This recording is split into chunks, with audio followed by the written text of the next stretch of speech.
Buenas tardes, otra vez. Vamos a tratar hoy el tema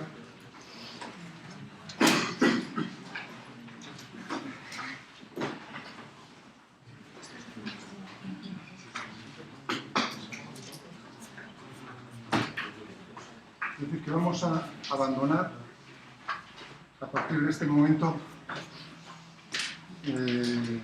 lo que se refiere a estudiar el movimiento de un solo cuerpo, y vamos a ampliar nuestra mente y ver qué es lo que ocurre cuando tenemos más de un cuerpo. Por sencillez, ¿no? Aquí veis sistemas de partículas. Uno está pensando con razón que lo que estamos haciendo es simplemente añadir las partículas. Hemos tratado el movimiento de partículas, cuerpos puntuales. Es decir, que vamos a ver qué ocurre con un número finito de cuerpos puntuales. Claro, ese es el paso intermedio a tratar cuerpos con volumen. Es decir, pasar al continuo, considerar que todos los cuerpos están constituidos por un número infinito de partículas. ¿De acuerdo? Bien. Lo tenemos aquí en nuestro Moodle, en este tema. Fijaos que es lo que vamos a tratar. Vamos a introducir, o vamos a tratar con dos magnitudes físicas, fijaos, nuevas, entre comillas, momento, porque creo que el curso pasado os las llegué a definir lo que es el momento lineal, pero bueno, vamos a recordarlo. Vamos a definir lo que es el momento y el impulso lineal. Vamos a hacerlo para una partícula, luego para muchas partículas. Vamos a ver qué ocurre con la segunda ley de Newton cuando se la aplicamos a todas las partículas simultáneamente.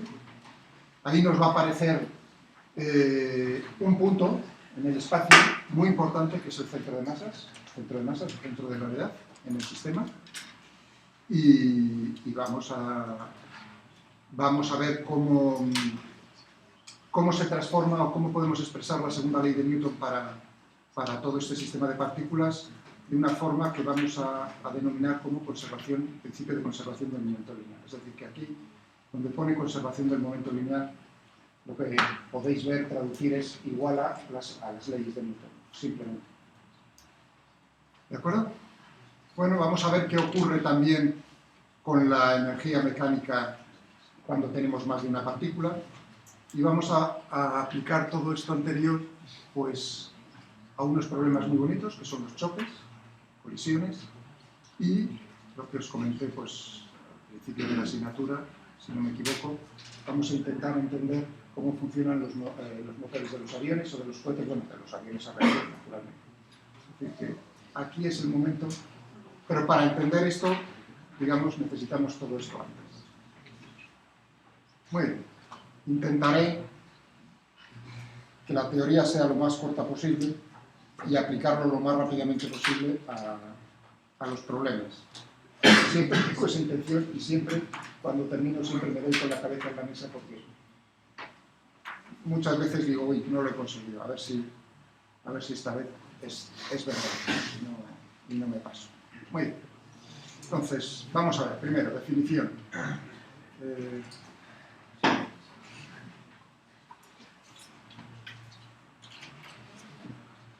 El momento lineal o cantidad de movimiento.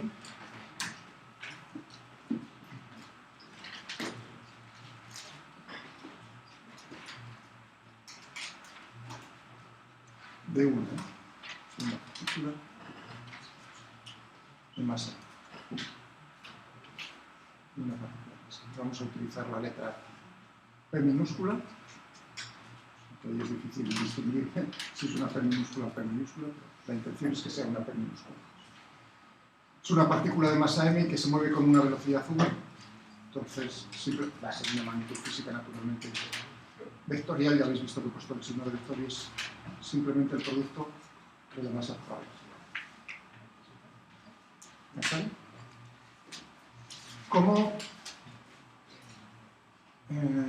¿Cómo expresó Newton? Newton realmente hablaba de cantidad de movimiento. Yo tengo la manía, por los físicos, muchos de denominarlo momento lineal. Me oiréis, me sale muy poco cantidad de movimiento. ¿Cómo expresó Newton realmente su segunda ley? Más bien, sus leyes de Newton. O sea, nosotros, fijaos,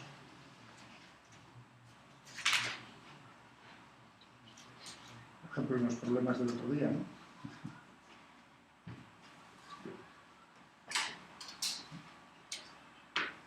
Tenemos un cuerpo de masa m, están actuando una serie de fuerzas sobre ese cuerpo, la suma vectorial de esas fuerzas pues va a ser la masa por la aceleración, es decir, que estas fuerzas lo que provocan es una aceleración en el cuerpo, de acuerdo, que cambie su velocidad.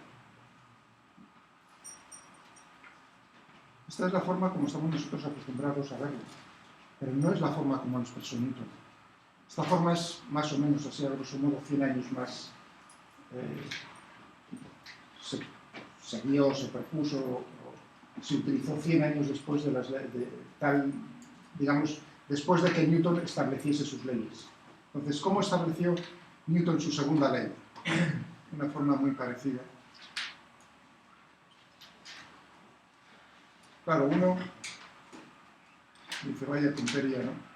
Pasar de esto a esto, o de esto a esto, me da igual. Es inmediato, pero ya veis que no fue... Newton lo que estableció fue lo siguiente, que si tenemos una serie de fuerzas que están actuando sobre un cuerpo de masa m, que tiene una velocidad v, lo que tiene es una cantidad de movimiento, es decir, que a misma velocidad, dos cuerpos diferentes, de diferente masa, a igualdad de velocidad, tiene más cantidad de movimiento el de mayor masa. Es decir, que juegan en lo de la cantidad de movimiento, juegan dos magnitudes físicas un papel, tanto la masa como la velocidad. ¿Entendido? Y ellos, lo que observaban, claro, es, ellos decían, cuanto mayor es la cantidad de movimiento de ese cuerpo, tanto más me cuesta cambiarlo. Es decir, que si la fuerza, las fuerzas que están actuando, vamos a pensar en una sola fuerza, aplicamos la misma fuerza sobre cuerpos diferentes, el cambio, fijaos, en lo que es la velocidad, es menor, tanto mayor sea la masa. ¿Entendemos? Muy bien. Claro, pasar de esto a esto pues es inmediato, si uno dice, ¿no? Si la masa del cuerpo es constante, no cambia. Pues entonces tenemos la forma habitual, como conocemos nosotros, la segunda ley. Fijaos, estoy todavía para una partícula, ¿eh? ¿Entendéis? Entonces, incluso podemos introducir ya ahora aquí, expresar la segunda ley de Newton en forma de un principio de conservación.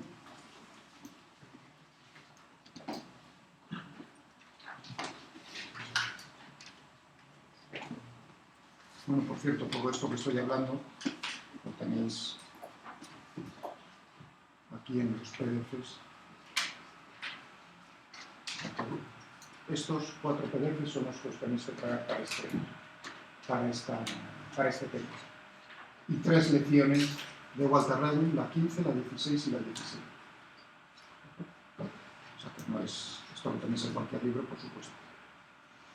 Principio de conservación del momento lineal. ¿Cómo lo puedo expresar?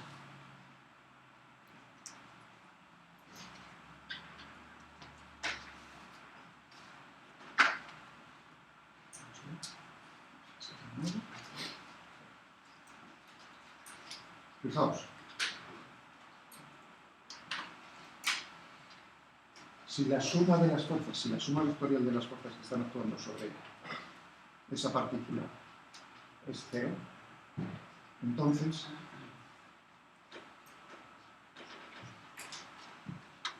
es constante, ¿no? Fijaos que lo que tenía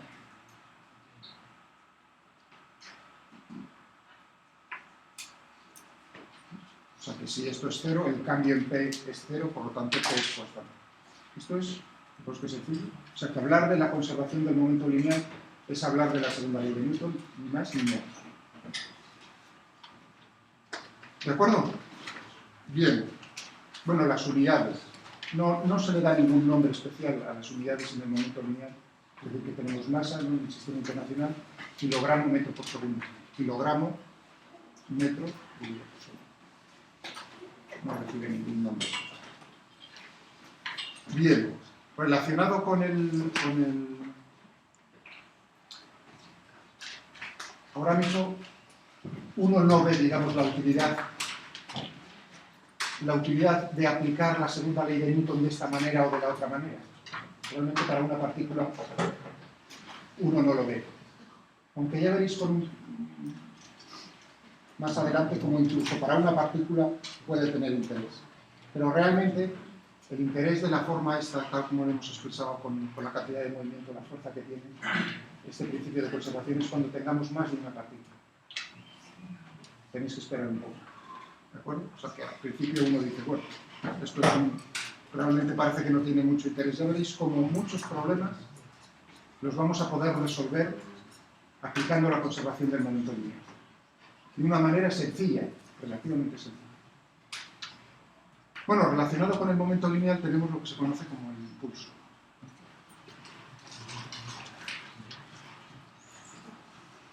Lo pongo entre paréntesis lo del lineal porque veréis que hay una analogía más adelante entre lo que estoy haciendo para el momento lineal y lo que se conoce como el momento angular. ¿De acuerdo? Y también vamos a tener lo mismo, impulso lineal, y vamos a tener también impulso angular, es decir, que hay un paralelismo entre lo que es, claro, uno está pensando en el movimiento de traslación y el movimiento de rotación, efectivamente. Aunque no es exactamente idéntico, pero es parecido. Bueno, entonces, ¿cómo definimos el impulso? Uno está pensando en impulso que se le da a un cuerpo.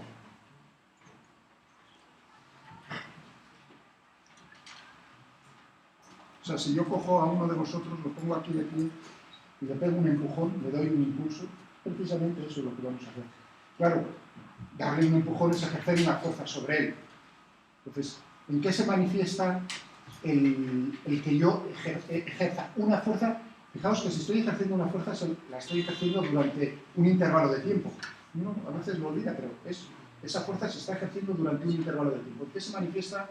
Al principio no ejerzo esa fuerza, no le estoy empujando, lo empujo a esa persona la empujo durante un intervalo de tiempo y luego dejo de empujar. ¿En qué se ha manifestado la fuerza que he ejercido?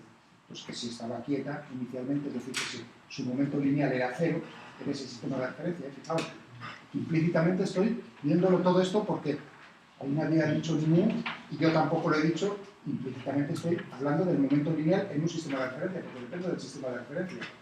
Es decir, un cuerpo en un sistema de referencia está parado y, por supuesto, su momento lineal es cantidad de movimiento es nulo, pero en otro sistema, otra persona, otro observador, en movimiento con respecto al primero, está viendo que ese cuerpo tiene un momento lineal no nulo. O sea que todo esto está hecho para un sistema de referencia.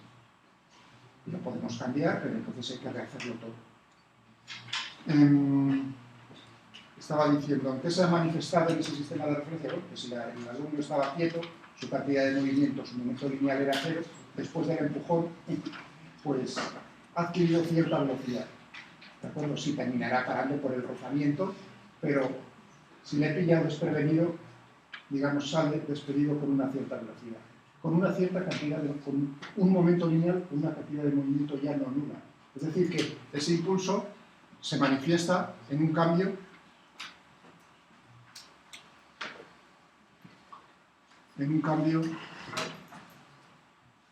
del momento lineal. Pues vamos a ver cómo puedo calcularlo, suponiendo que yo conociese la fuerza que estoy ejerciendo. Fijaos, la fuerza, que es una función del tiempo. Claro, necesito conocer exactamente en cada instante. Fijaos, vamos a suponer que es la única fuerza, por simplicidad. Donde tenía aquí la fuerza neta, entonces simplemente voy a tener esta fuerza.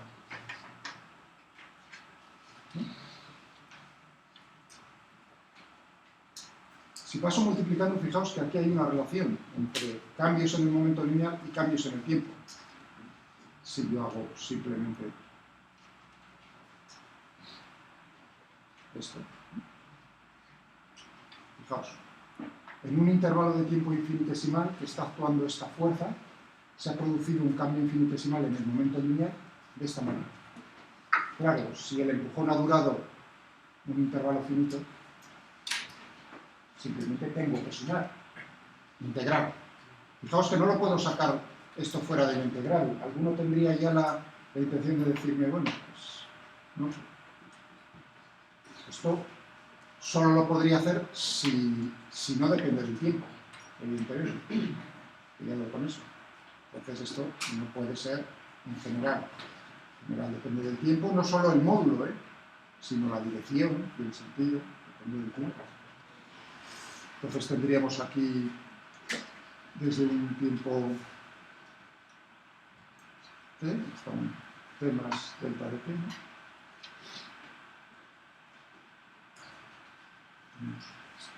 Claro, esta integral es inmediata. Esto es el cambio finito.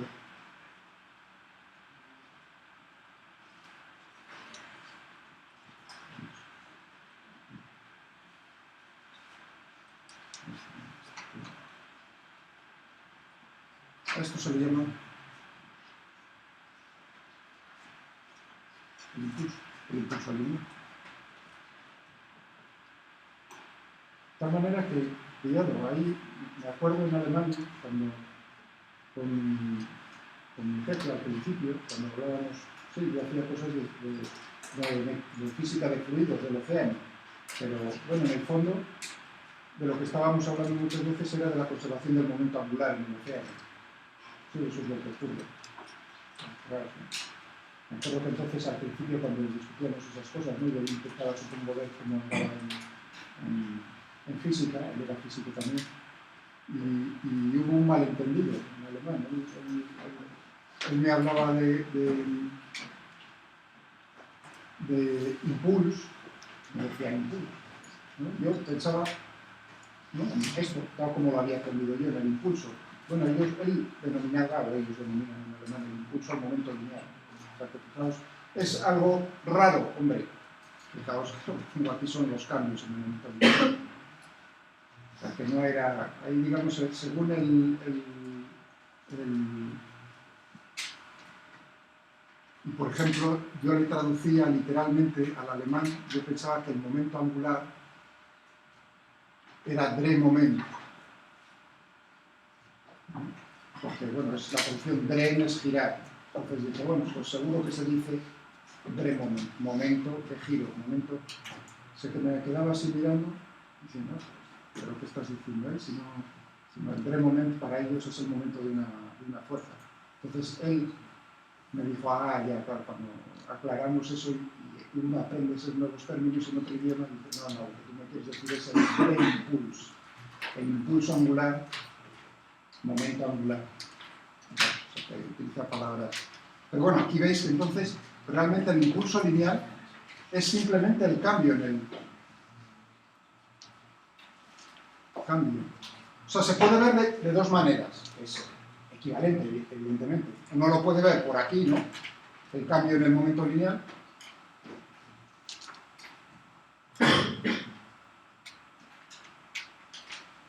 O bien uno lo puede ver por la fuerza. Es decir, la integral, digamos, de la fuerza a lo largo del tiempo que está actuando esa fuerza. ¿Entendido? Bien, imaginaos ahora la siguiente pregunta, a ver si logramos hacerlo un poco más. Cojo al alumno, lo pongo ahí, le pego el empujón y puedo medir justo después del empujón que le doy, mido la velocidad, sé su masa, ¿no? O sea, sé el cambio en el momento lineal. Y yo me pregunto, o alguien me pregunta, ¿cuál es la fuerza media que se ha ejercido sobre ese alumno? O sea, fijaos, he definido el momento lineal, he producido el momento lineal, el impulso lineal, y ahora hablo de fuerza media, o fuerza promedio.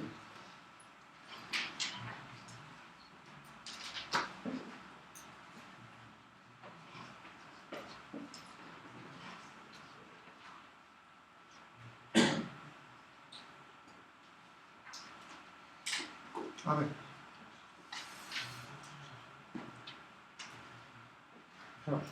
¿Cómo podría calcular yo Le voy a poner subíndice, por una razón, porque si le pongo una raya encima, como es un vector, tendría que ponerle 2, ¿no? El signo de vector, entonces vamos a ponerle, ¿no?, el signo de vector, porque es una magnitud vectorial. Ya verás, ahora.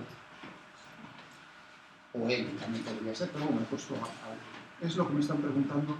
¿Y podría yo contestar inmediatamente sabiendo, fijaos, la velocidad después del, sabiendo la masa, y la velocidad, es decir, sabiendo el momento, la cantidad de movimiento que tiene después del empujón? ¿Cómo lo calcularía? Y con un cronómetro, ahí necesito, fijaos, sabiendo cuánto tiempo ha durado el empujón.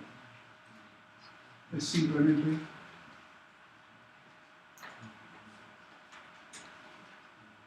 el impulso que le da, es decir, la diferencia en el momento lineal final menos el inicial. Fijaos que esto es el final, bueno, después del empujón, el inicial, antes del empujón.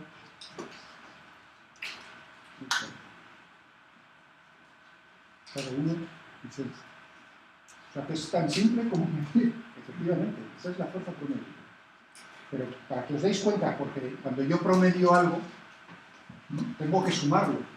Si es continuo, tengo que integrarlo. O sea, ¿cómo sería si a mí me dicen la fuerza en función del tiempo es esta? Ahora olvidaos un momento de lo de arriba. Y ahora os preguntan, y olvidaos también si queréis que es un vector, ¿no?, magnitud que cambia en el tiempo. Y ahora os piden, hállame el promedio en un intervalo de tiempo de esta magnitud física. ¿Cómo lo tendríais que hacer? Sumar, ¿no? Es decir, que si fuese continuo, realmente lo que tendríais aquí serían, ¿no?, los valores de f sub i desde i igual a 0, 1, 2, hasta n. Discreto, ¿no?, los valores discretos. Entonces, simplemente sería sumar, ¿no?, desde igual a 1, perdón, desde igual a 0, que he cogido primero, 0, hasta n, y todas estas f sub i, y, naturalmente, dividirlo por el número que, ¿no? Esto es hacer el promedio en el discreto. Claro, aquí estoy tratando con una magnitud que es continua, no es discreta. Entonces, esto se me va a transformar en una integral. Es decir, que lo que tendré aquí será con diferencia en t, ¿de acuerdo? Pero claro, hay que dividir por todo el número de puntos. Ahora es continuo, es decir, tengo que dividir, si esto va desde t, parte más lenta de t. Esta es la definición, o sea, esto es general, esto es hacer un promedio. Que conste que luego haremos más promedios. Para hallar el centro de masas o centro de gravedad también es hacer un promedio. O sea que nos vamos a encontrar con este tipo de integrales más de una vez. Esta sería la fuerza media, la definición. Claro, pero si uno se ha fijado ya antes que era esto, de aplicar la segunda ley de Newton, esto era simplemente el cambio en el momento lineal, o sea, el impulso. Es decir, lo que tenemos es... Y ahora fijaos, esto es bonito, en las pruebas de choque, en las pruebas de los coches, ¿no? Ahora, ¿cómo se llama el método ese? Euro NCAP, ¿no? ¿Cómo son las siglas? Euro NCAP, ¿no? Terminado en P, Euro NCAP, ¿no? Eso para que le dan las estrellas, si tiene 5, si tiene 4. Bueno, ¿cómo creéis entonces que se hacen, digamos, se otorgan esas estrellas? O se hacen es bonito desde el punto de vista de la ingeniería. ¿Qué creéis que es lo que se hace ahí? No, la cosa es proteger a la persona que hay dentro. Entonces lo que se ponen, fijaos, los dummies, los muñecos, se le ponen los sensores y con muchas cámaras todo alrededor. ¿De acuerdo? Y de una manera, así dicho, muy rápida, muy burda, lo que queremos saber, fijaos, la diferencia entre que la persona se mate dentro del coche o no se mate, o sea, muera en un accidente o no muera, es, digamos, las fuerzas que están actuando durante el choque sobre esa persona. ¿De acuerdo? Cuando se rebasa un cierto límite en una fuerza, entonces, digamos, pues la lesión, dependiendo de dónde es, si es en la cabeza, pues entonces es una lesión mortal o no es mortal. ¿Cómo, por cierto, cómo han llegado a saber, digamos, esos valores límite? Bueno, las pruebas al principio las hacían con muertos. Es decir, para calibrar esos valores. Uno tiene, digamos, voluntarios. Hombre, no tiene... Fijaos la dificultad desde el punto de vista ingenieril. Es decir, uno puede juntar o recopilar muchos datos de accidentes reales. Pero no, los accidentes reales no son siempre en la misma situación, en la misma curva, en el mismo sitio, contra el mismo coche, contra el mismo árbol. O sea, digamos que unificarlo es muy difícil. Entonces, de alguna manera tienes que poder repetir eso una y otra vez. Pues al principio lo que se hacía pues era con muertos. Se cogía de personas que donaban su cuerpo, por ejemplo, después de la muerte, se les metía en los coches, se les hacía chocar a los coches tal como lo veis ahora en esas imágenes. Entonces, pues ahí se puede ver, supongo que estarían en un estado relativamente fresco todavía, vamos a decirlo así, no, que no le faltase la cabeza. Entonces, digamos, uno puede ver, por ejemplo, las lesiones, porque tenemos en el hueso, ¿no? Si te rompe el cráneo, pues evidentemente, más o menos, me imagino, eso ya lo decidirían los médicos, más o menos, la rotura del cráneo, da igual que estés vivo o que estés muerto, o sea, ves si se te ha roto o no se te ha roto. Entonces, las pruebas inicialmente las hacían como... Claro, una vez que lo has calibrado, entre comillas, ya no necesitas a los muertos, sino ya entonces es cuando puedes poner a los muñecos, como sabes, entonces... Entonces ahora viene el punto de decir, ¿cómo son las fuerzas que se están ejerciendo, por ejemplo, sobre la cabeza en un choque frontal? Claro, instantáneamente es muy difícil. Hombre, ahora, digamos, cada vez se puede afinar más. Instantáneamente, ¿qué significa instantáneamente es, iba a decir yo, prácticamente es imposible. Pero claro, el intervalo de tiempo, es decir, eso de instantáneo, si en vez de quererlo instantáneamente dices en una milésima de segundo, o en una 10 milésimas de segundo, ya estamos hablando en un intervalo de tiempo, es decir, que me estoy acercando a esto. Es decir, y claro, en vez de hablar de la fuerza instantánea, lo que voy a hablar es de la fuerza promedio en ese intervalo. Entonces, lo único que tengo que ver con las cámaras y con los sensores es medir cuánto es el cambio en el momento lineal, en ese intervalo de tiempo. Mido también el tiempo que ha transcurrido y entonces puedo hallar cuál es la fuerza promedio ejercida sobre la cabeza durante ese choque, durante ese tipo de choque. Fijaos, es bonito, desde ese punto de vista. Que le ha pegado lateral y pega el latigazo en la cabeza, ¿no? Entonces es muy fácil. Por eso los marcan. ¿No habéis visto los muñecos? Están marcados con puntos.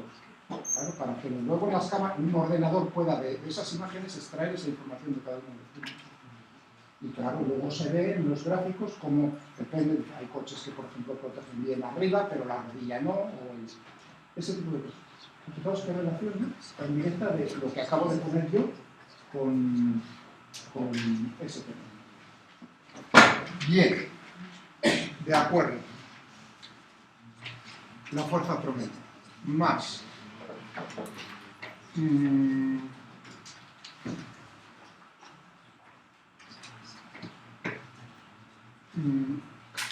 Bueno, vamos a ampliarlo ahora ya a un sistema de partículas.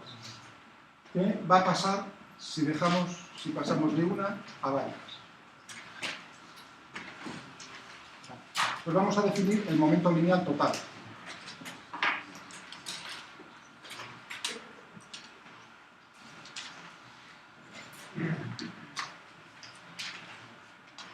Fijaos, en nuestro sistema de partículas. O sea que una de las cosas importantes, uno de los puntos importantes en los problemas es fijar, como os insisto, fijar el sistema de referencia. Y otro, ahora cuando hablamos de más de un cuerpo, es decir, ¿cuál es mi sistema? O sea que eso no es evidente, porque ante un mismo problema, una persona puede escoger un sistema diferente a otra persona. Es decir, que uno se tiene que preguntar, ¿mi sistema está formado por qué cuerpos? Por ejemplo, ahora mismo, yo Mi sistema podría ser yo mismo y la Tierra, ese es un sistema, pero otro podría decir tú solo. Perfecto, ningún problema. Pero hay que decidirlo. Porque cuando uno empieza aquí a decir momento lineal total de nuestro sistema, es decir, ¿cuál es tu sistema? ¿Vale? Una vez que lo tienes ya pensado, entonces podemos, pero no cambiarlo luego a mitad de camino. ¿Entendéis? O sea, que uno es como en el sistema de referencia. Uno dice, este es mi sistema de referencia, estas son mis partículas, perfecto. Luego, ¿quieres cambiarlo? Si quieres cambiarlo, tienes que rehacerlo desde el principio.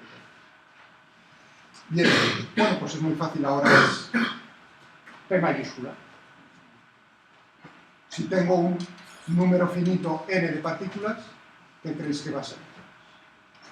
Como para todas las sumar, desde igual a 1 hasta n, el momento lineal de cada una. Cada una tendrá su masa, cada una tendrá su peso. ¿De acuerdo? Muy bien. ¿Y qué ocurre con la segunda ley de Newton?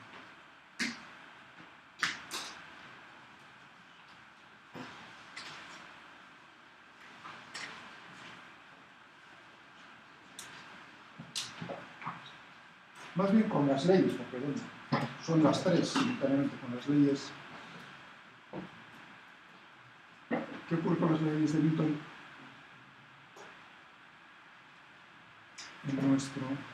para nuestro sistema de partículas?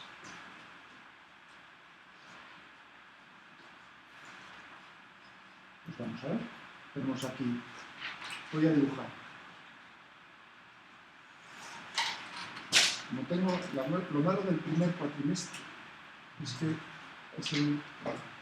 como tengo las asignaturas simultáneamente, pero bueno, como os veo así un poco, no he podido hacer un archivo que tengo en mente, tengo que hacerlo con matemática, pero sí tengo uno para el momento angular, ya preparado del curso pasado. Pues vamos a descansar un minuto, busco un segundo el archivo. Para ver, porque es que siempre, la verdad es que es un latazo, es un latazo lo de dibujar, ya cuando estaba poniendo los puntos con la tiza, otra vez haciendo el mismo dibujo de todos los años, chapucero. La verdad es que es un poco deprimente. Entonces vamos a buscar unas partículas como Dios manda. Si bien no voy a mirar su traslación, sí tengo la anotación. Están muy bonitos. Vamos a ver dónde era. Mecánica. Fundamentos físicos mecánicos, fundamentos físicos míos. Este tiene que ser. El otro es mecánica de los minerales. A ver si tengo.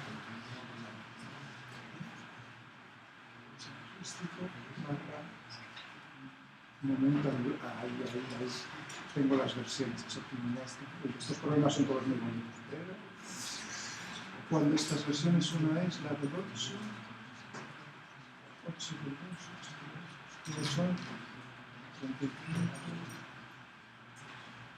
Vamos a coger la última en principio, pienso que será la más pulida. No lo he abierto desde hace un minuto.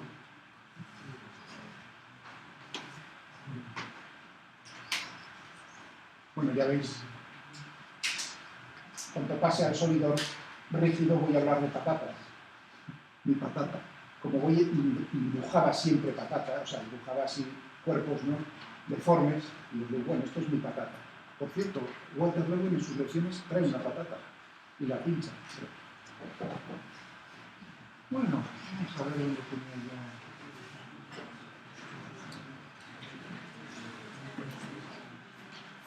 Aquí, es un punto CDF, vamos a hacerle aquí. O sea que en esta pantalla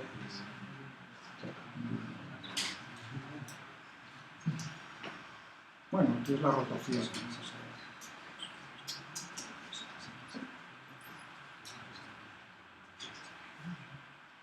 Bueno, ahí tengo mi sistema de partículas. Mi intención es también hacer una cosa parecida para el momento lineal. Siento no tenerlo todavía. Pero bueno, los viernes podemos empezar a hacer una cosa de esa. Si me ayudáis, si os agradezco. Como vamos a tener que hacer problemas de esto. Pero bueno, Así ya no, digamos, la depresión esa de dibujar, ahora lo tendré que dibujar, o sea, hacerlo a mano otra vez. Pero bueno, por lo menos no es la misma depresión que otras veces. ¿De acuerdo? Bueno, y ahí veis, ese es el, digamos, ese es el objetivo. O sea, la rotación es chupada, la sencilla, en el plan no es lo que estáis viendo ahí, es el final que será de febrero cuando este archivo. Ahí lo que vemos pues es en azul el eje de rotación, en rojo, el vector en rojo es el momento angular, fijaos, momento lineal, momento angular, como en este caso lo normal es que, digamos, lo normal entre comillas para los casos sencillos es que los dos vectores tengan la misma dirección en el espacio, pero por desgracia para esto no va a ser así. Y los ejes principales de inercia es un problema, habéis visto que antes había unas matrices por ahí, es un problema más social, son los de matemática ahí. El número de partículas lo escojo, me parece ahí al azar, si no me equivoco, lo escogí al azar, sí, random real. Sí, estas, o sea que si vuelvo a ejecutar no veis esas mismas partículas, estas son las de la última ejecución que hice. Vamos a ver los ejes principales, ahí tenéis los ejes principales de inercia. Claro, eso sí os va sonando de otras asignaturas de eso de resistencia de materiales, ¿no? Me parece, ¿no? Cosas de esas, ¿no? También os tenéis problemas matriciales que tenéis que hallar los vectores propios, si no me equivoco. ¿Sí o no? Sí. Pues eso, porque está... Entonces es un problema parecido. Bueno, más bonito el mismo. Y el centro de masas... negro, sí se ve, sí se ve. Lo que pasa es que aquí estás, aquí oculto por unos, mira, ahí tenemos el centro de masas. Bueno, o sea, el centro de masas sí lo voy a poner. La expresión para el centro de masas no sé dónde la tengo por aquí. Sí, aquí. Luego lo puedo. Bueno, vamos a poner. Entonces, habéis visto que tengo un montón. Mi sistema de partículas es ese, en 3 dimensiones. Y ahora volvamos a la fase del primero, que es dibujar a mano.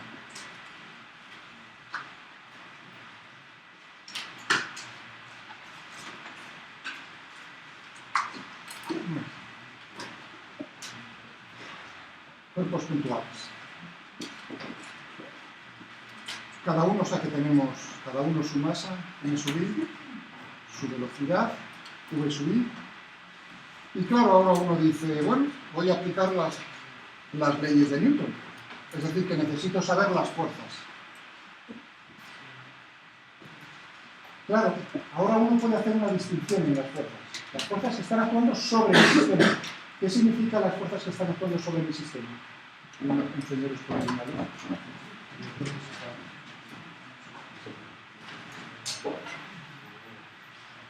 ¿Qué quiere decir? Hagáis ya como los topos así. Esto, ¿qué quiere decir las fuerzas que están actuando sobre mi sistema? Pues hay que mirar qué fuerzas están actuando sobre cada una de las partículas. Bueno, pero hay ya una distinción, una clasificación, evidente, que es, si son fuerzas reales. Ahora pensáis un momento, no estoy haciendo ningún truco raro, o sea, el problema se complica en el momento en que yo utilice sistemas de referencia, si son giratorios ya lo he complicado. O sea que estamos en un sistema de referencia inercial y nada complicado. Las fuerzas son entonces fuerzas reales. Entonces uno dice, bueno, puedo distinguir cuáles son las fuerzas si me fijo en una de las partículas. ¿Quién ejerce esa fuerza? ¿Un cuerpo externo a mi sistema u otra de las partículas que tengo por ahí? Es decir, que puedo hacer una distinción entre fuerzas externas y fuerzas internas al sistema. ¿Entendéis? ¿Entendéis?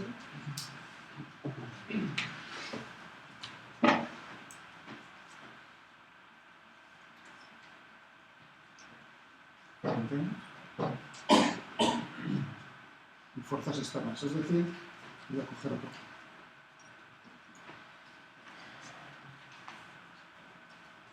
Sobre esta partícula, esta es la partícula J, vamos a suponer.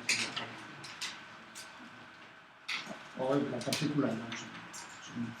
Esta es la partícula I. Y esta fuerza que he marcado yo en azul es una fuerza, voy a ponerlas internas en azul. Esta es la fuerza que ejerce la partícula J sobre mi partícula I. ¿Estamos de acuerdo? O sea, el primer subíndice, por defecto, es quién ejerce la fuerza, el subíndice es sobre quién está ejercida la fuerza. ¿Estamos de acuerdo? Bien, o sea, cuidado, no todas las partículas tienen que estar ejerciéndose fuerzas sobre las otras. Bueno, uno podría pensar, claro, la atracción gravitatoria, evidentemente. Pero bueno, si uno no piensa en la atracción gravitatoria, no tienen por qué ser todas las fuerzas. No todas las partículas tienen que estar ejerciendo fuerzas sobre el resto de partículas de nuestro sistema. Bien, perfecto. Voy a dibujar otra en otro color.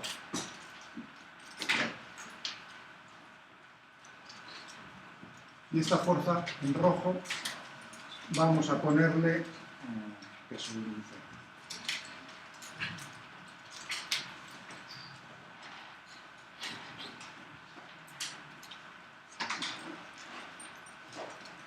KL. Si utilizo M, voy a utilizar N mayúscula para el número de partículas. Bueno, puedo utilizar IJKL. Vamos a ponerle K.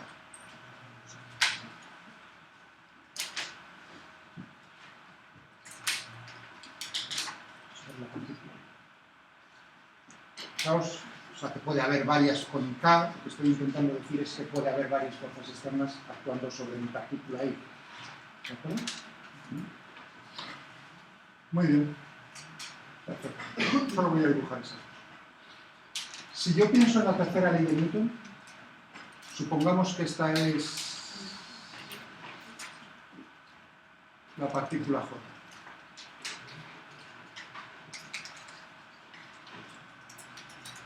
Esta es la I y esta es la J.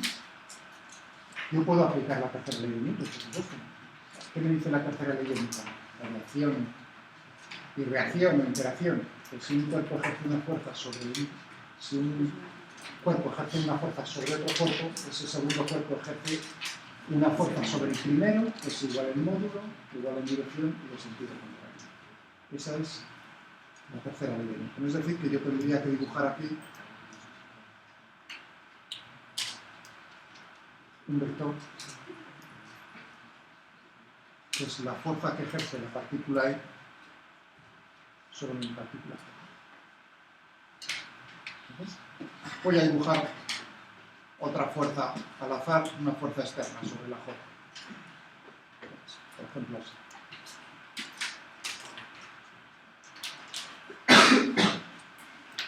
M sobre J.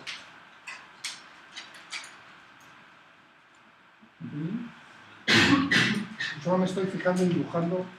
Solo he dibujado 4 fuerzas, pero no quiere decir que solo estén esas 4, sino que he extraído, digamos, para poner de manifiesto cuáles son las externas y cuáles son las internas esos vectores. ¿Entendido? Bien, y ahora, bueno, pues vamos a aplicar la segunda ley de Newton. Fuerza neta. ¿Para qué partícula? Voy a fijarme en la partícula I. Fuerza neta igual. Voy a poner el momento lineal.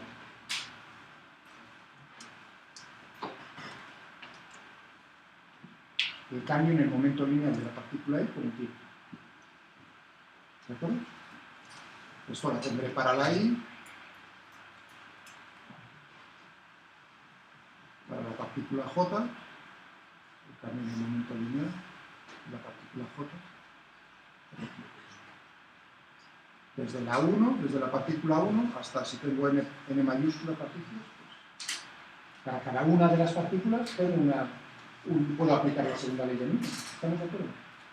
¿Y ahora qué voy a hacer? Pues simplemente voy a sumar. Simplemente voy a sumar.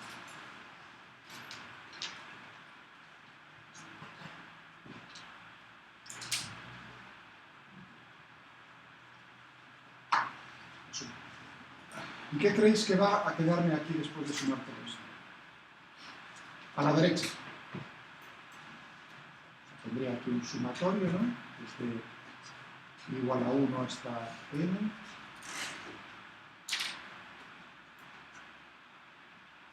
pero el sumatorio lo puedo meter dentro de la derivada, no hay ningún problema. Es decir, que va a ser la derivada con respecto al tiempo de la suma de los momentos lineales de cada una de las partículas. Es decir, que lo que tengo ahí es el cambio del momento lineal total de mi sistema.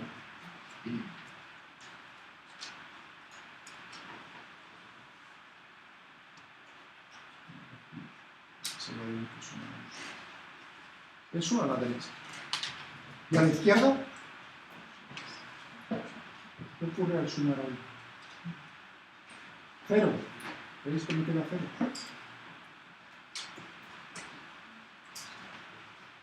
Vamos, en cada uno de estos términos, por ejemplo, en el I, ¿no? Tendría que fijarme aquí en el dibujo, en esta partícula.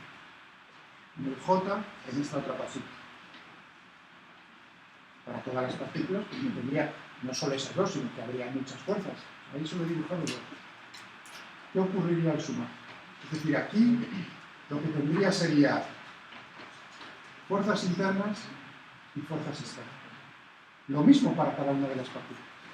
Pero yo sé que para las fuerzas internas, si tengo un término como este, en la otra partícula voy a tener una fuerza de esta otra manera, que va a ser igual en módulo, igual en dirección y de sentido contrario. Es decir, que al sumar voy a sumar las fuerzas internas me aparecen por parejas.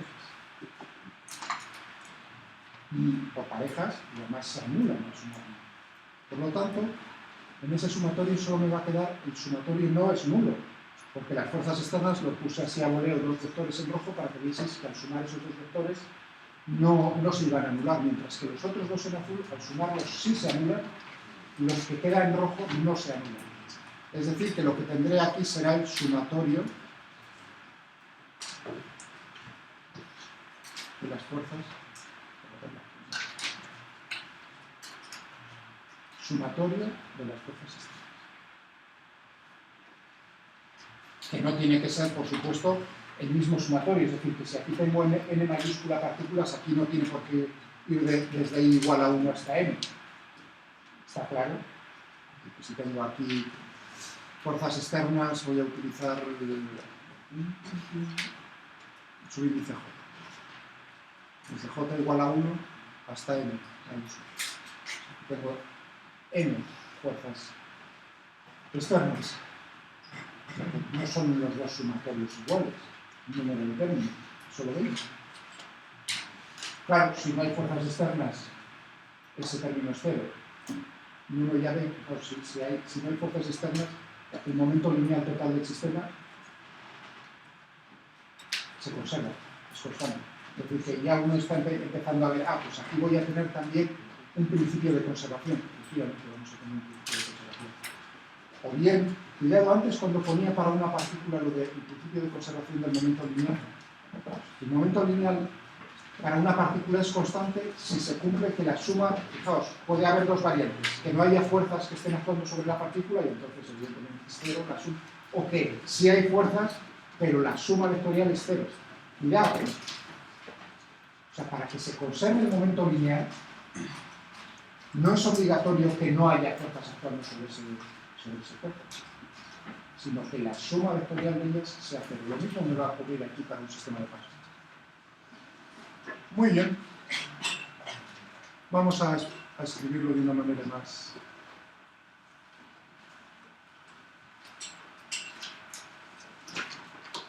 La segunda ley de Newton.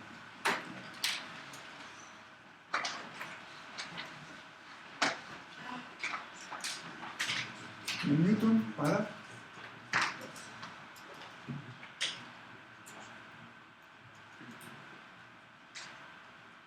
un sistema de partículas lo puedo enunciar como que la suma de las fuerzas externas a mi sistema,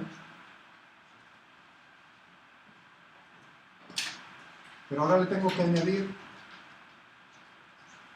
neto, la fuerza neta, pero externa. O sea, que le pongo dos subíndices, neto y externo. Es igual al cambio en el momento lineal total. Esta es la segunda ley de Newton para un sistema de partículas. Y tengo lo mismo que tenía para una, tengo un principio conservación de conservación del momento lineal.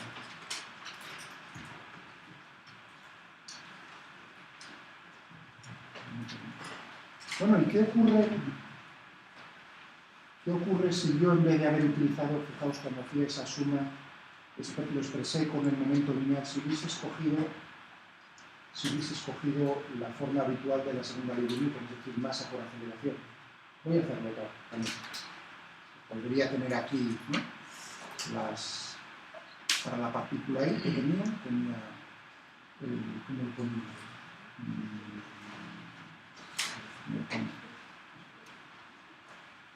F, la misma notación, por fuerza de la partícula.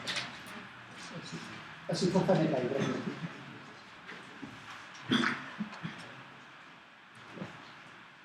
Aquí ponía la derivada, el cambio del momento lineal. Ahora voy a utilizar MI por A. Tenía aquí para la J.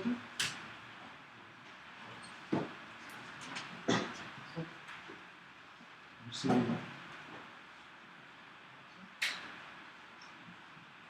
Y sub. Bueno, a la izquierda me queda lo mismo que tenía aquí, eso no cambia nada. Meta externa. Pero aquí, desde igual a 1 a mi número n mayúscula de partículas, eso ya no lo puedo. Eso lo tengo que dejar así. ¿De acuerdo? Bueno, vamos a ver. Aquí es donde vamos a introducir ese punto tan especial del espacio que es el centro de masas.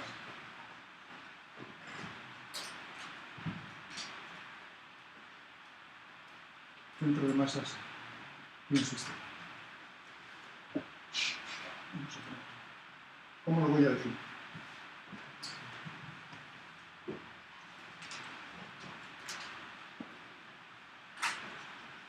Definición del centro.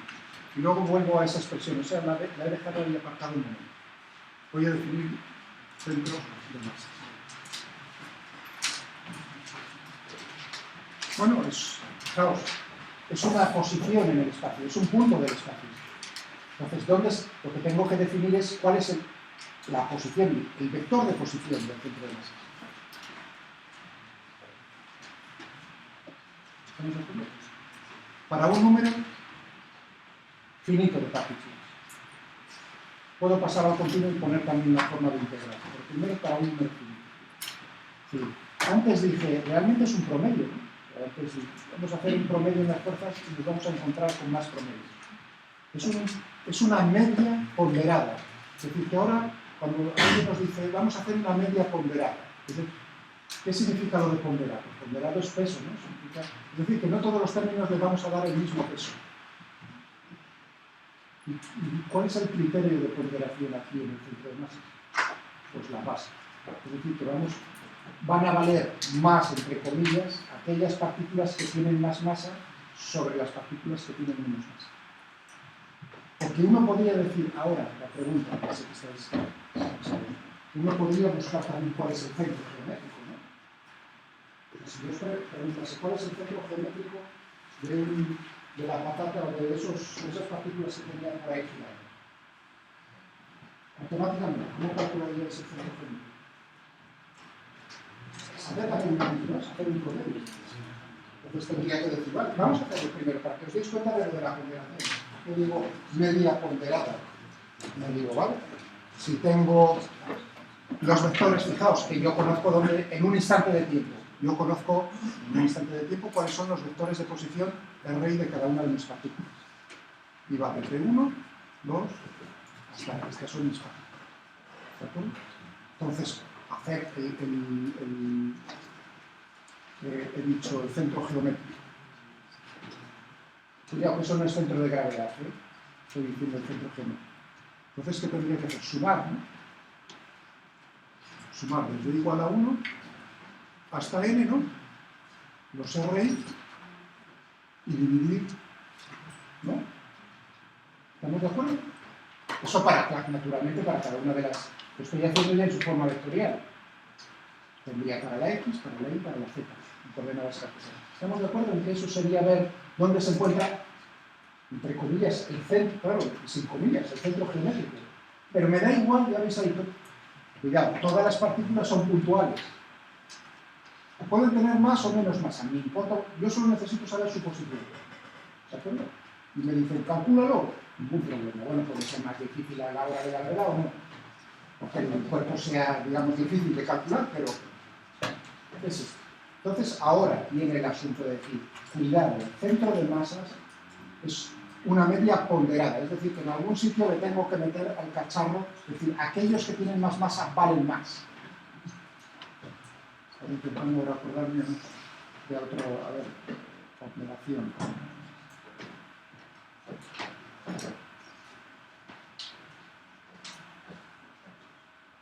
Bueno, a ver si me sale.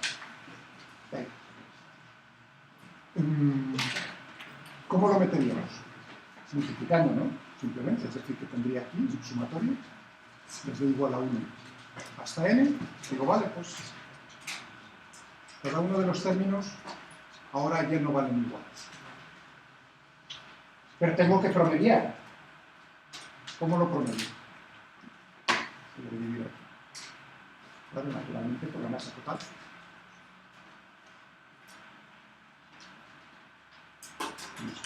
Todo esto naturalmente es la masa total.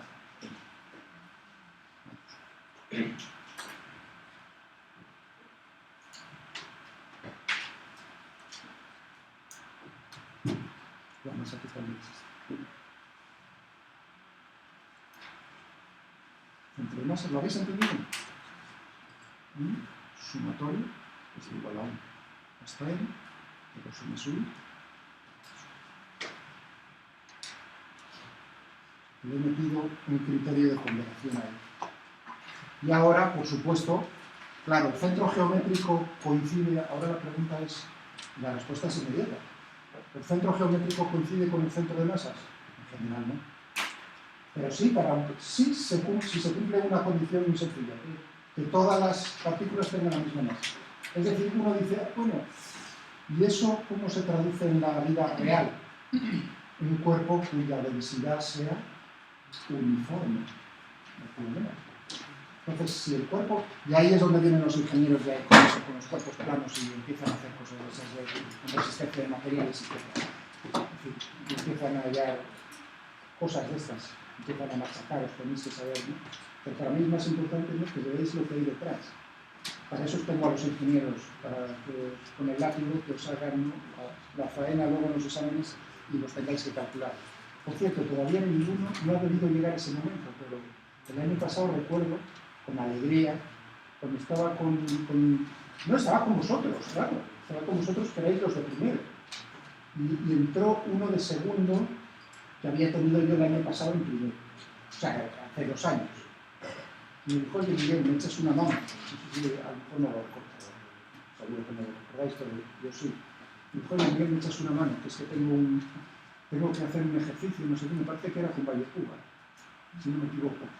Y resulta que era un sistema debía ser un sistema de ecuaciones bastante puñetero, bastante complicado. Probablemente supongo que será también el caso, yo creo que era Vallecuba, no pongo la mano en el fuego, a lo mejor era Susana, no me acuerdo cuando lo sé. Y dijo, bueno, me echas una mano, porque realmente, digo, sí, claro, espera un momento que terminéis, o sea, que era por vosotros. Me acuerdo que tardamos, digo, vamos a tardar lo que tardes tú en escribir el sistema de ecuaciones, que sí era puñetero, porque no era lineal, sino que era competencias, eran varias situaciones, y lo escribió, tardamos un segundo. Me acuerdo que salió más potente y bien. Eso quiere decir que si estáis en esa situación, ya no es gratis. No, pero os he hecho una mano también. Frente a la competencia de mis compañeros, ¿no?, ingenieros, por supuesto, por hacerles la faena y que os sea más fácil, no voy a dudar. Si lo necesitáis, no recuerdo el tipo de... Recuerdo que era un problema de un sistema de ecuaciones complicado, pero no me acuerdo para qué era. Era algo... Yo creo que era algo de elasticidad. Yo creo que era algo de elasticidad. No me acuerdo exactamente. Bueno. Bien. Oye, ¿y qué ocurre si el cuerpo es, o sea, que habéis visto, digamos, si el cuerpo es uniforme, y ahora es cuando me vino a la cabeza lo de los ingenieros, los problemas así habituales, estos además en el plano, piezas planas, es decir, que fijaos que yo estoy, en principio las partículas están distribuidas en el espacio, en 3 dimensiones, pero claro, ahí uno empieza a ver casos particulares, que las partículas estén solo en un plano, en el plano XY. Bueno, pues se simplifica el cálculo, evidentemente se van a simplificar. Que si es además uniforme la densidad, claro, se podrá simplificar también un poco más el problema, que es calcular el centro geométrico, en ese caso, es calcular el centro de masa. Perfecto. ¿Qué ocurre si es continuo? Si el número de partículas no es finito sino infinito. ¿Cómo se transforma esto?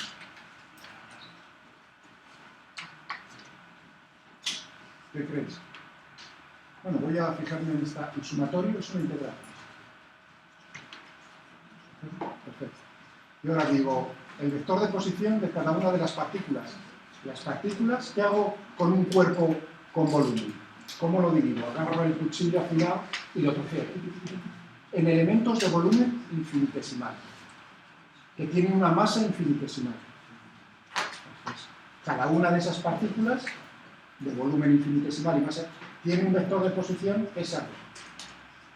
Como el volumen es muy pequeño, infinitesimalmente pequeño, yo puedo utilizar la posición, un vector de posición.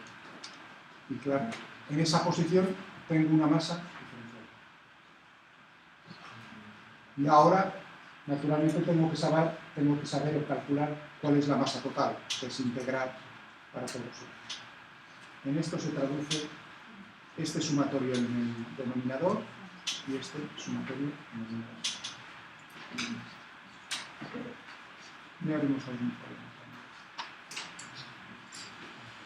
Bien, ya digo que la relación entre dicho volumen infinitesimal, ¿no? ¿Cómo lo podría poner?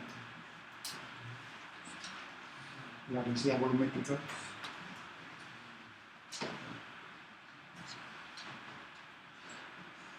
De acuerdo. Ya tenemos definido, ¿no? ¿Lo habéis pensado? Pero bueno, yo creo que no es muy difícil, incluso después de haber pasado por manos de Susana. Yo creo que no está a vuestro alcance hoy también. Yo me puedo, el vector de posición del centro de masas cambiará en el tiempo, ¿qué creéis? Una pregunta tonta, ¿no? Sí, por supuesto que sí.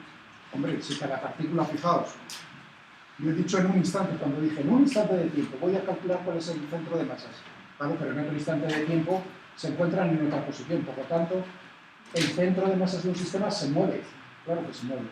Y vamos a saber ahora dentro de poco cómo se mueve o algo de cómo se mueve. ¿Entendí?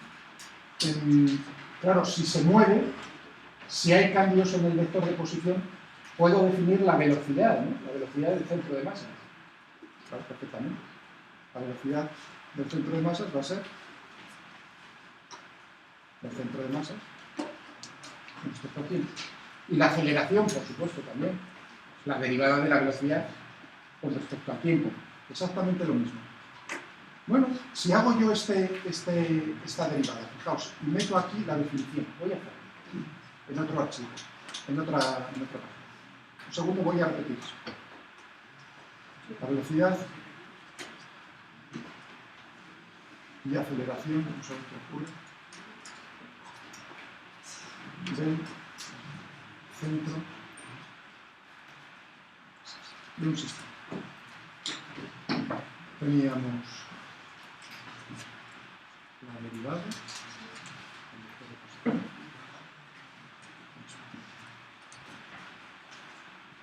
y aquí tenía la masa total, aquí tenía el sumatorio, hasta ahí, vamos a subir.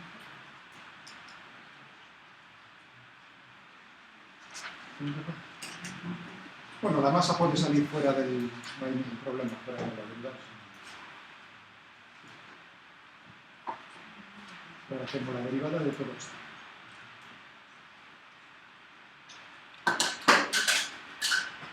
¿Las masas de cada una de las partículas cambian en el tiempo? No, no cambian. Por lo tanto,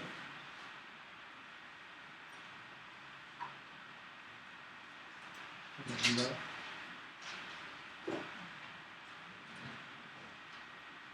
¿Y esto qué es? Esto es la velocidad de cada una de las partículas.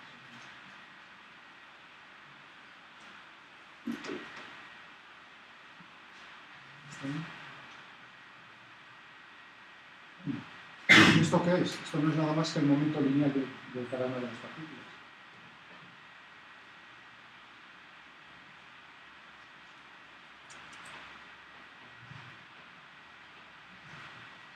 Bien. ¿Y esto qué es?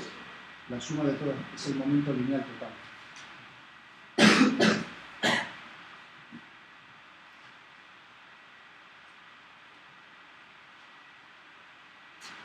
Es decir, el momento lineal total, si paso esto multiplicando, lo puedo calcular como el producto de la masa. Fijaos, qué bonito es. Si para una partícula es masa por velocidad, para el sistema de partículas es el producto de la masa total por la velocidad del centro de masa. Es decir, que no hace falta mucha memoria para darse cuenta de esto. ¿De acuerdo? Bueno, ¿y qué ocurre con la aceleración? Le tendría que dar otra vuelta de tuerca aquí. La aceleración, el centro de masas. ¿Y qué creéis que va a salir al final?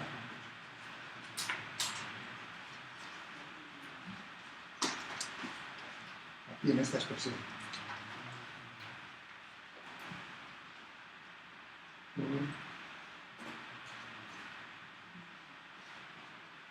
De acuerdo, aquí ya me he ido, tendría que repetir una cosa como esta, ¿no? Estoy derivando otra vez, es decir, que lo que tendría aquí sería la derivada de la velocidad, o sea, cada una de ellas. ¿Tenéis razón? Es decir, que tendría la aceleración para cada una de ellas.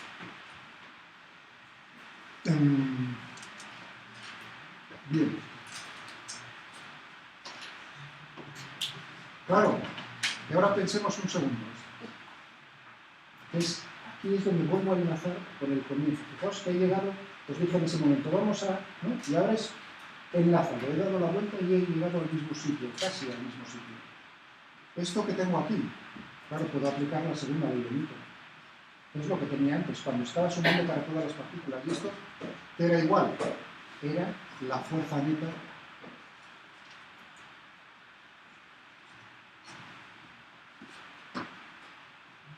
Es decir, ¿os habéis dado cuenta?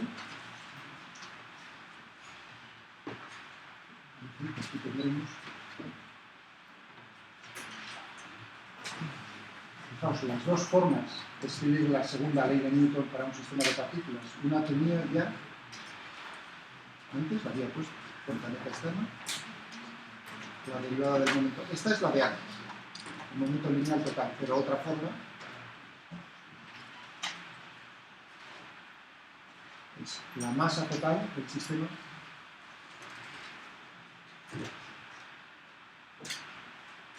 la formación. Uno lo ve aquí también inmediatamente, esto es la derivada con respecto al tiempo, la masa por la velocidad del centro de masas, ¿no? Si derivo esto frente a la aceleración del centro de masas. Entonces, ya veis que poco ha cambiado. Si no se lo sabe para una partícula, se lo sabe para un sistema de partículas. Sí. Cuidado, lo único que hay que tener en cuenta es que ahora nos tenemos que fijar únicamente, y eso es lo bonito, en las fuerzas externas que están actuando sobre mi sistema. Es decir, ahora uno dice, ¿cuál es la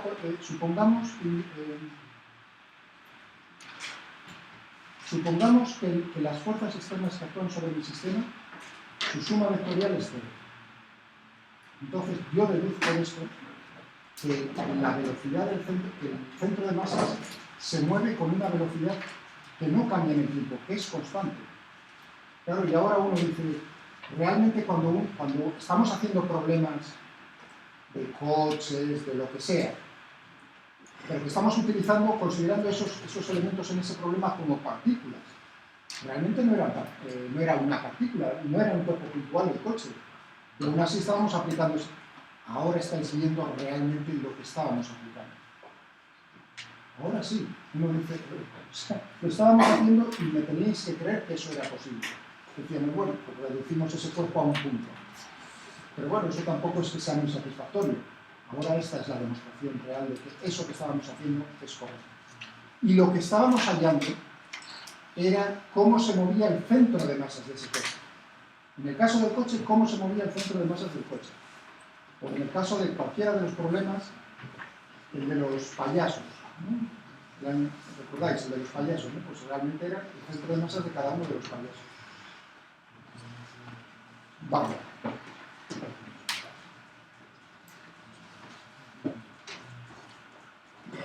Bueno, vamos a hacer un problemillo. Yo creo que va a ser lo más divertido. Digo, espero, porque ya os veo que estáis muy...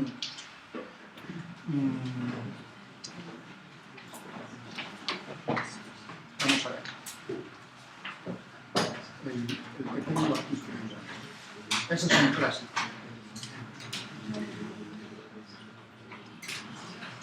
Tenemos centro de conservación, hemos visto momento, impulso lineal, centro de masas de conservación del momento lineal.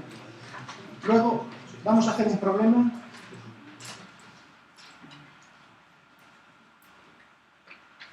Sí, no necesito de la conservación de energía mecánica para el problema físico.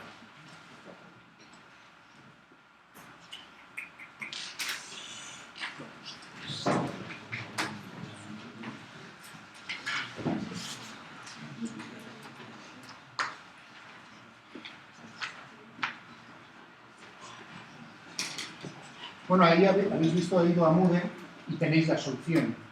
Vamos a discutir ese problema. Si alguno ya ha aplicado, pues a lo mejor se ha dado cuenta. ¿Alguno lo ha mirado?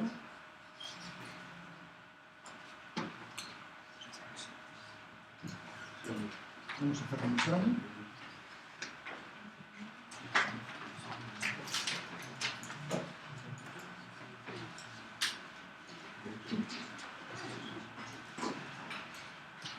Se trata de lo siguiente. O sea, que este problema es bonito. Hay muchas versiones de eso. Lanzamos un proyectil de 3 kilogramos con un ángulo de 30 grados y una velocidad de 120 metros por segundo. El enunciado lo tenéis ahí en el no hace falta que lo copiéis. Para ahora, si queréis. Bien, y en el punto más alto de su trayectoria explota en dos partes. Dos trozos. Uno es de 1 kilogramo y el otro es de 2 kilogramos. El fragmento de 2 kilogramos cae al suelo directamente debajo del punto de la explosión. 3,6 segundos después de que ésta se ha producido. Y ahora lo que nos piden es determinar, bueno, ahí fui yo, aporté. Normalmente este problema te preguntan varias cosas para irte orientando, pero yo como soy muy malo, y no conocéis, pues voy a la última pregunta porque es necesario calcular las intermedias. Y ya directamente puse ahí determinar la energía liberada en la explosión. O sea, que tenéis un proyectil, y el proyectil tiene pólvora. Bueno, nos olvidamos de la pólvora, en el sentido de que uno podría decir, hombre, claro, si son 3 kilogramos, la explosión no puede ser exactamente 1 y 2 kilogramos. O sea, que uno puede ser, en ese sentido, ¿no? Me podríais preguntar y atornillar. O sea, tenemos ahí energía química, de alguna manera, que se está liberando, ¿entendéis? O sea, que la pregunta tiene sentido. ¿Cuánta energía química se ha liberado durante eso? ¿En qué se ha manifestado esa energía química que estaba almacenada en el proyectil? Pues en energía cinética, ¿no? ¿De acuerdo? O sea, así se critican en la guerra a las personas, con los morteros y las cosas, precisamente. Bien, ideas. La primera idea es hacer un esquema, por supuesto. Hacer un esquema, situar el sistema de referencias y empezar a pensar aquí cuál es una cosa añadida a los problemas normales, que es cuál es mi sistema de partículas. Bueno, yo creo que es claro, ¿no?, que aquí está pidiendo el cuerpo que mi sistema de partículas sea el proyectil. O sea, la suma de las dos. Uno lo puede dibujar el 1 y el 2, ¿no?, que van juntos en la trayectoria hasta que se separan. Vale, vamos a ver esto. Lo tenía resuelto en matemática, un segundo, pero hice el dibujo, ahora no me acuerdo. No.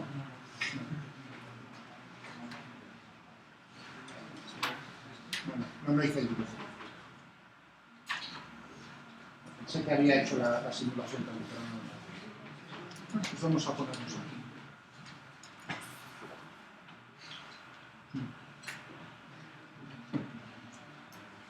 Yo creo que voy a interrumpir aquí la grabación y voy a abrir otra para así separarla y quede más claro.